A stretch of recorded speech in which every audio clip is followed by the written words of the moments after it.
लोगों का अक्सर मेरे पास यह प्रश्न आता है कि पंडित जी मैं बहुत परेशान हूँ। जब भी कोई धंधा में निवेश करता हूँ तो मेरा धंधा लॉस की ओर चला जाता है या निवेश करने से पहले ही धोखाधड़ी का शिकार हो जाता हूँ। मुझे वक्त गरीबी की ओर धकेल रहा है। पंडित जी कोई उपाय बताइए। तो दोस्तों मैं आपको बता देना चाहता हूँ, ये सिर्फ एक कारण होता है आपकी कुंडली में अगर केमद्रुम नामक योग बन गया। ये इतना अशुभ होता है कि आपका सही समय पर सही वक्त पर डिसीजन ना लेने की वजह से आपका काम बिगड़ सकता है। दोस्तों अब आपको कहीं किसी के पास जाने की आवश्यकता नहीं। मैंने आपको केमद्रुम योग बता दिया तो आप जाएंगे कि पंडित जी हमारा केमद्रुम योग देखने की कुंडली में बन रहा है नहीं बन रहा है। वो आपको मैं सिंपली यहाँ पर समझाने वाला हूँ, आपको बताने वाला हूँ कि केमद्रुम योग आपकी कुंडली में बन रहा है या नहीं बन रहा है, इसका उपाय क्या हो सकता है। सरल से सरल आपको उपाय बताऊंगा।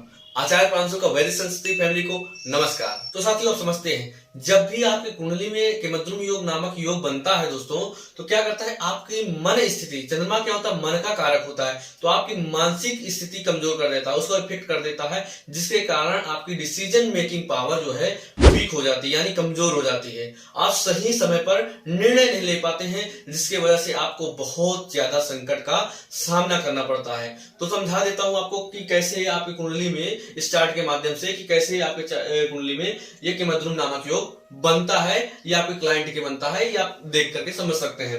मैं आपको समझा देता हूं। देखिए ये एक लग्न है और इस लग्न में आपको ध्यान देना है कि चंद्रमा जिस स्थान पर बैठा हो, ठीक है, ये दिख रहा है आपको चंद्रमा। अब चंद्रमा के अगले भाव, पिछले भाव, आगा पीछे कोई भी ग्रह ना बैठा हो। चंद्रमा के अगले भाव और पिछले भाव में कोई भी ग्रह ना बैठा हो और साथ ही साथ कोई ग्रह की दृष्टि भी ना जा रही हो। साथ ही साथ कोई भी, अब ग्रह की दृष्टि आप समझेंगे कैसे होती है, तो हर ग्रह की दृष्टि होती है सातवीं दृष्टि होती है, ठीक है। हर ग्रह की सातवीं दृष्टि होती है, गुरु की होती है 5-9 दृष्टि होती है, और शनि की 3-10 होती है, और मंगल की होती है 4-8 होती है। तो ये आपको देखना पड़ेगा, ठीक है। अब इसमें देखिए कि किसी ग्रह की दृष्टि तो तब जाकर के यह केमद्रुम योग आपकी कुंडली में बन रहा है। जान लीजिए सिंपल है, आपको देखना है कि कुंडली में आगे पीछे कोई ग्रह ना होना चाहिए, और देखिए कि सातवीं किसी ग्रह की दृष्टि में अगर ग्रह की दृष्टि पड़ रही है तो केमद्रुम योग भंग हो जाता है। और मैं आपको बता देता हूं, यदि चंद्रमा का अंश भी आपको देखना चाहिए। यदि आप चंद्रमा का अंश बहुत कमजोर है तो वो अच्छा फल, उसमें बुरा फल, इतना बुरा फल नहीं देता कि जो असमर्थ इंसान कितना बुरा कर सकता है किसी का, ठीक है ना। तो अगर कमजोर है तो वो बुरा ज्यादा नहीं कर सकता है। अब बुरा कर रहा है तो इसका उपाय भी आपको बता देता हूं। उपाय सुन लीजिए।